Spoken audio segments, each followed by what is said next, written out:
Hello दोस्तों, स्वागत है आपका आपके अपने यूट्यूब चैनल स्टडी विथ एजे में।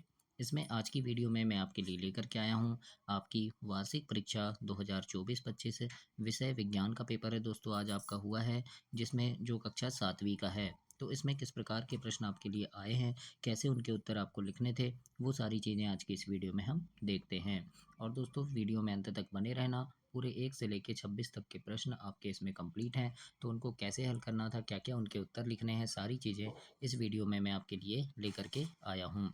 आइए देखते हैं। सबसे पहले बहुविकल्पी प्रश्न पूछा है इसमें।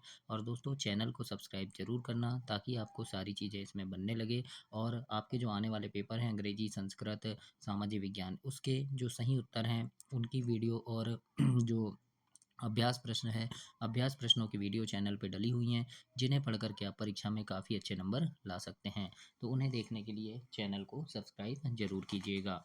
आइए देखते हैं। इसमें सबसे पहला प्रश्न आपके लिए बहुविकल्पी में पूछा है कि ऐसा पौधा जिसकी पत्तियां घड़े के आकार में बदल जाती है तथा छोटे-छोटे कीड़े-मकोड़ों का शिकार करता है, तो इसे हम कहते हैं घटपर्णी। तो डी नंबर इसमें सही उत्तर होगा, घटपर्णी।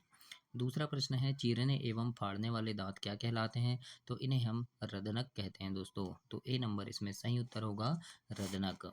प्रश्न तीसरा पूछा था हम जानते हैं कि धमनी सदैव ऑक्सीजन समृद्ध रक्त का परिवहन करती है तथा सिरा अशुद्ध रक्त को हृदय तक ले जाती है, लेकिन फुफ्फुस धमनी के संबंध में कौन सा कथन सही है।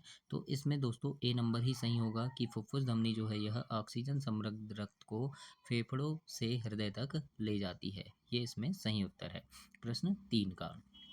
चौथा पूछा था ऐसी गति जो निश्चित समय अंतराल के बाद अपनी गति को दोहराती है, तो उसे हम आवर्ती गति कहते हैं।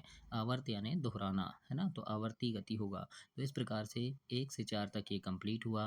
पांचवा प्रश्न देखते हैं। प्रश्न नंबर 5 में पूछा है आपसे निम्नलिखित में से किस रसायन का उपयोग जल के शुद्धिकरण में किया जाता है, तो इसमें आएगा दोस्तों सी नंबर, क्लोरीन, है ना। तो ये आपके 1 से 5 तक कंप्लीट हुए। अब हम देखेंगे खालिस्तान। तो खालिस्तान में आपके 6 से 10 तक प्रश्न हैं। छठवां प्रश्न पूछा है भोजन के घटक कार्बोहाइड्रेट, प्रोटीन, वसा, विटामिन तथा क्या है, तो यहाँ आएगा खनिज लवण, है ना। खनिज लवण लिखना है। अभी मैं आपको लिखित उत्तर भी दिखा रहा हूँ तुरंत। सातवां है इसमें क्षुद्रांत की अतिरिक्त भित्ति पर अंगुली के समान अनेक प्रवर्ध होते हैं जो क्या कहलाते हैं, तो उन्हें हम कहते हैं दीर्घरोम। क्या कहते हैं? दीर्घरोम कहते हैं। आठवां नंबर है बुखार आने पर डॉक्टर द्वारा शरीर के ताप को मापने के लिए किस उपकरण का उपयोग किया जाता है, तो यहाँ लिखेंगे हम थर्मामीटर या फिर तापमापी भी लिखे होंगे आप, तो वो भी सही है। नौवां है हीमोग्लोबिन कौन सी कोशिका में पाया जाता है, तो यहाँ आएगा लाल रक्त कोशिका या आरबीसी। 10वां है किसी वस्तु द्वारा एकांक समय में तय की गई दूरी को हम उस वस्तु की क्या कहते हैं, तो इसे हम कहते हैं चाल, है ना। तो इस प्रकार से आपको लिखना था। इसके लिखित उत्तर मैं आपको दिखाता हूँ कैसे थे। तो देखो प्रश्न नंबर आपके 5 तक तो बता दिया हूँ। छठवें में खनिज लवण आएगा, सातवें में दीर्घरोम लिखेंगे, आठवें में थर्मामीटर या तापमापी, नौवें में होगा लाल रक्त कोशिका और 10वें में होगा चाल। तो इस प्रकार से आप लिखेंगे बच्चों। अब हम देखते हैं प्रश्न नंबर 11। तो 11 नंबर का प्रश्न आपसे यहाँ पर पूछा है कि कौन सा खनिज अस्थियों के लिए आवश्यक है, तो इसके उत्तर में आप लिखेंगे प्रश्न नंबर 11 में कि कौन सा खनिज अस्थियों के लिए उपयुक्त है, तो आप लिखेंगे इसमें vitamin A, vitamin B, vitamin C, vitamin D, है ना। और ये हमारी अस्थियों के लिए आवश्यक है। इस प्रकार से आपको लिखना है पूरा ए बी सी डी, है ना। ये क्या है आपकी अस्थियों के लिए आवश्यक है। तो इस प्रकार से आप लिखेंगे। आगे अगला प्रश्न है प्रश्न नंबर 12। आपसे पूछा था कि पानी से भरे गिलास में नारियल के तेल गिर जाने पर किस प्रकार अलग करेंगे। तो पानी से जो भरा गिलास है उसमें अगर नारियल का तेल गिर गया है तो कैसे अलग करेंगे, तो 12 के उत्तर में आप लिखेंगे कि नारियल तेल और पानी को अलग करने के लिए गुरुत्वाकर्षण पृथक्करण का उपयोग किया जा सकता है, जहां मिश्रण को जमने दिया जाता है और कम घनत्व वाला नारियल तेल स्वाभाविक रूप से ऊपर आ जाता है। इस प्रकार से प्रश्न 12 को आपको कंप्लीट करना है। 13 प्रश्न देखते हैं क्या पूछा था बच्चों। तो प्रश्न नंबर 13 आपके लिए पूछा था कि उपास्थि से आप क्या समझते हैं, तो इसके उत्तर में आपको लिखना था उपास्थि से आप क्या समझते हैं, तो इसके उत्तर में आप लिखेंगे कि उपास्थि एक लचीला रबड़ जैसा संयोजी ऊतक है जो शरीर के कई हिस्सों में पाया जाता है, जैसे कि जोड़ों, कान, नाक और फेफड़ों में जो हड्डियों को जोड़ता है उन्हें और उन्हें सुरक्षा प्रदान करता है। इसे हम उपास्थि कहते हैं। तो इस प्रकार से प्रश्न 13 का उत्तर आपको लिखना है। 14 प्रश्नों को देखेंगे हम। प्रश्न 14 में आपसे पूछा था, चलती हुई साइकिल के पहिए की गति कैसी होती है, लिखिए। तो प्रश्न 14 के उत्तर में आप लिखेंगे बच्चों कि चलती हुई साइकिल के पहिए की गति घूर्णी गति है ना, और स्थानांतरी गति का एक संयोजन है ना। इस प्रकार से आपको लिखना है, या घूर्णी गति या संयोजी गति है, ऐसे भी आप लिख सकते हैं। 15 प्रश्न है इसमें कि टॉर्च को विद्युत कहाँ से मिलती है, विद्युत सेल का उपयोग किन किन उपकरणों में किया जा सकता है, इस प्रकार से लिखा है। तो 15 का उत्तर हम लिखेंगे कि टॉर्च को जो बिजली है या विद्युत, उसके अंदर मौजूद विद्युत सेल यानी बैटरी से मिलती है, जो रासायनिक ऊर्जा को विद्युत ऊर्जा में बदलता है। विद्युत सेल का उपयोग टॉर्च के अलावा अलार्म घड़ी, कलाई घड़ी, कैमरा आदि में भी होता है। इस प्रकार से आपको प्रश्न 15 के उत्तर में लिखना है बच्चों। 16 में देखते हैं अब। प्रश्न नंबर 16 आपसे पूछा है कि मुंह पर मास्क पहनना क्यों आवश्यक है। तो ये तो आप सभी जानते हैं, है ना, कि मुंह पर मास्क पहनना क्यों आवश्यक है। तो हम प्रश्न 16 में देखते हैं, मास्क पहनने से श्वसन वायरस संक्रमण के जोखिम को कम करता है, या कम करने में मदद मिलती है ना, या हम वायरस के संक्रमण से दूर रहते हैं, है ना। जब कोई संक्रमित व्यक्ति मास्क पहनता है तो यह वायरस को दूसरों तक फैलने से रोकता है। इस प्रकार से आप प्रश्न 16 में लिख सकते हैं। 17 प्रश्न का उत्तर जो है, प्रश्न नंबर 17, अब यहाँ से आपके लघु उत्तरीय प्रश्न चालू हो गए। प्रश्न 17 से 22 तक जो आपके 3-3 नंबर के होंगे। और दोस्तों चैनल सब्सक्राइब कर लेना, आने वाले पेपर की महत्वपूर्ण प्रश्नों की वीडियो चैनल पर डली है। वीडियो को लाइक भी कर देना, अपने दोस्तों तक इसे शेयर भी कर देना बच्चों। आगे देखते हैं अब 17 प्रश्न, विटामिन हमारे शरीर में किससे रक्षा करने में सहायक होते हैं।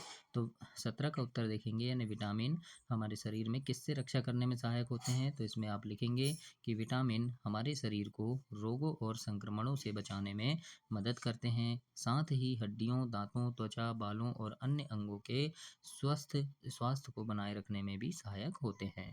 ये 17 में आपको लिखना है। 18 देखेंगे इसके बाद। प्रश्न नंबर 18 आपसे यहाँ पर पूछा है, प्रश्न 18 में कि कठोर और कोमल पदार्थ से आप क्या समझते हैं। तो इसका आपको परिभाषा लिखना है, कठोर पदार्थ और कोमल पदार्थ की।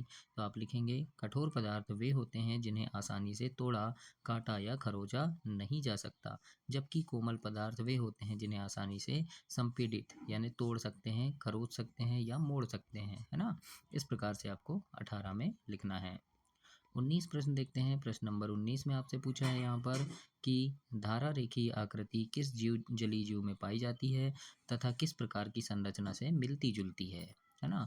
तो आप सभी जानते हैं कि धारा रेखीय जो आकृति है वो किस में पाई जाती है, मछलियों में। तो लिखेंगे, मछलियों का शरीर मुख्यतः धारा रेखीय होता है और यह हवाई जहाज की संरचना से मिलती है। इस प्रकार से आपको 19 में लिखना है। आगे देखेंगे प्रश्न नंबर 20। तो 20 प्रश्न में आपसे यहाँ पूछा है, एक समान मापन प्रणाली की आवश्यकता क्यों उत्पन्न हुई। एक समान मापन प्रणाली मतलब कि जैसे हमको 1 किलो शक्कर नापना है, आज हमने 1 किलो शक्कर नापे अपने घर पे, हम कहीं भी लेके जाएं उसको नापेंगे तो वो 1 किलो ही आएगा, है ना। तो हर जगह जैसे हमने नापे तो किलोग्राम किलोग्राम किलोग्राम है ना। ऐसा नहीं कि आपके गांव में शक्कर किलोग्राम में नापते हैं तो दूसरे गांव में लीटर में नापते हो, ऐसा नहीं है ना। तो ये एक समान प्रणाली क्यों है ये पूछा है। तो उत्तर में हमको लिखना था कि एक समान माप प्रणाली की आवश्यकता इसलिए उत्पन्न हुई क्योंकि विभिन्न क्षेत्रों और संस्कृतियों में अलग अलग माप प्रणाली के कारण भ्रम और गलतफहमी होती थी, जिससे व्यापार, संचार और वैज्ञानिक शोध में कठिनाई आती थी, है ना। जैसे आप, पता चला आपके गांव में आप शक्कर को किलो में नाप रहे हो, दूसरे गांव में लीटर में नाप लेते, तो वहाँ पे फिर क्या होता, भ्रम होता है ना, कठिनाई होती, तो इसलिए इसकी आवश्यकता पड़ी। तो ऐसे आपको 20 में लिखना है। 21 प्रश्न है, घर में बिजली की सप्लाई कहाँ से होती है ना। तो आप यहाँ लिख सकते हैं कि घर में बिजली की सप्लाई जो है वो विद्युत केंद्रों से होती है। 22 देखते हैं, कार्बन डाइऑक्साइड गैस के दो उपयोग आपको लिखने हैं। तो कार्बन डाइऑक्साइड के दो उपयोग आप लिख सकते हैं कि कार्बन डाइऑक्साइड गैस के दो उपयोग हैं। जैसे पहला, यह अग्निशामक यंत्रों में इस्तेमाल होता है ना, मतलब जो आग बुझाने वाले यंत्र होते हैं उसमें होता है। और दूसरा, कार्बोनेट पेय पदार्थ जैसे कोल्ड ड्रिंक्स, है ना, कोल्ड ड्रिंक्स बनाने में भी इसका उपयोग होता है। इस प्रकार से दो उपयोग आपको लिखने हैं। तो ऐसे प्रश्न 22 को कंप्लीट करेंगे। 23 नंबर में देखते हैं दीर्घोत्तरी प्रश्न आ गया, जिसमें 23 से 26 तक अब 5-5 नंबर के प्रश्न है इसमें। जड़ किसे कहते हैं, यह कितने प्रकार की होती है? तो इसके उत्तर में आप लिखेंगे प्रश्न 23 में कि जड़ किसे कहते हैं, तो लिखेंगे जड़ पौधे का वह भूमिगत भाग होता है जो मिट्टी में पानी और पोषक तत्वों को अवशोषित करता है और पौधे को सहारा प्रदान करता है। यह मुख्य रूप से दो प्रकार की होती है, मूसल जड़ और रेशेदार जड़। इस प्रकार से प्रश्न 23 में लिखेंगे बच्चों।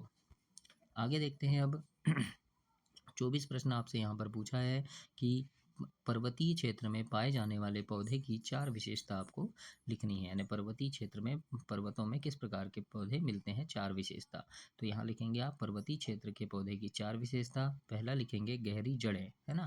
तो यानी पर्वतीय क्षेत्र में पौधे की जड़ें गहरी होती है, जो उन्हें चट्टानी मिट्टी में पानी और पोषक तत्व प्रदान करने में मदद करती है। दूसरा लिखेंगे मोटी पत्तियाँ, यानी पर्वतीय क्षेत्रों में पौधे की मोटी पत्तियां और मोम युक्त पत्ती होती है जो उन्हें ठंड और तेज हवाओं से बचाती है। तीसरा लिख देंगे शंक्वाकार, है ना, शंक्वाकार आकार इनका, यानी पर्वतीय क्षेत्रों में पेड़ अक्सर शंक्वाकार होते हैं जिससे बर्फ और पानी आसानी से फिसल जाता है और पेड़ को नुकसान नहीं होता है। और चौथा लिखेंगे सूखा प्रतिरोधक क्षमता, यानी पर्वतीय क्षेत्र में पौधे को सूखा और कम वर्षा का सहारा करना पड़ता है, इसीलिए वे सूखा प्रतिरोधक होते हैं जो उन्हें पानी की कमी वाले वातावरण में जीवित रहने में मदद करता है। तो इस प्रकार से प्रश्न आपको 24 का उत्तर लिखना था बच्चों, जो आपका सही होगा। 25 में पूछा है सूची क्षेत्र छिद्र कैमरे की क्रियाविधि चित्र सहित लिखना है ना। सूची क्षेत्र छिद्र कैमरा जो है उसकी क्रियाविधि लिखना है आपको चित्र सहित। तो कैसे लिखना है, तो देखो चित्र आप इस प्रकार से बनाएंगे, आप देखे होंगे ये है सूची चित्र कैमरे का चित्र। तो इस प्रकार से आपको चित्र बनाना है दोस्तों पेपर में। तो ऐसे आपको बनाना था, ऐसे बनाए होंगे तो सही है। और इसके बारे में आप यहाँ लिख सकते हैं कि इसके बारे में लिखना भी है क्रियाविधि, तो लिखेंगे यह एक सरल कैमरा है जो लकड़ी अथवा गत्ते के बक्से से बनाया जाता है। सूची छिद्र कैमरे की बनावट सूची छिद्र कैमरा बनाने के लिए 2 ऐसे बॉक्स लीजिए जिसमें एक बॉक्स दूसरे के भीतर बिना अंतराल के सरक सके। दोनों बॉक्स का एक छोटा फलक काट काट देना है बक्स, है ना। तो इस प्रकार से क्रियाविधि आप इसको पढ़ लीजिएगा, ऐसे आपको लिखना था बच्चों। ऐसा लिखे होंगे तो आपका उत्तर बिल्कुल सही होगा। इसके बाद आगे हम देखेंगे, अब लास्ट प्रश्न है आपका प्रश्न नंबर 26। चुंबक के सुरक्षित भंडारण के लिए किस प्रकार रखना चाहिए, यानी चुंबक को अच्छे से रखना है, सुरक्षित रखना है तो कैसे रखना चाहिए। तो इसके उत्तर में आप लिखना कि चुंबक को सुरक्षित रखने के लिए उन्हें एक दूसरे के विपरीत ध्रुवों के साथ जोड़े में रखें, नरम लोहे के टुकड़े से ढक दें और संवेदनशील वस्तुओं से दूर ठंडी और सूखी जगह पर रख दें। तो इस प्रकार से आपको प्रश्न 26 को कंप्लीट करना था। तो ऐसे ही आपका ये पेपर था 7वीं का, तो इस प्रकार से आप लिखे होंगे बच्चों तो काफ़ी अच्छा होगा, है ना। और आपके आने वाले जो पेपर है संस्कृत, अंग्रेजी, सामाजिक विज्ञान, इन पेपर की महत्वपूर्ण प्रश्नों की वीडियो चैनल पर डली है, तो उन्हें पढ़ें, समझें और देखें कि किस प्रकार से सारी चीज़ें उसमें मैंने आपको बताया है ना। तो वो सारी चीज़ें कर लेना, अपने दोस्तों तक भी इसे शेयर करना, चैनल को सब्सक्राइब करना, वीडियो को लाइक करना बच्चों। धन्यवाद।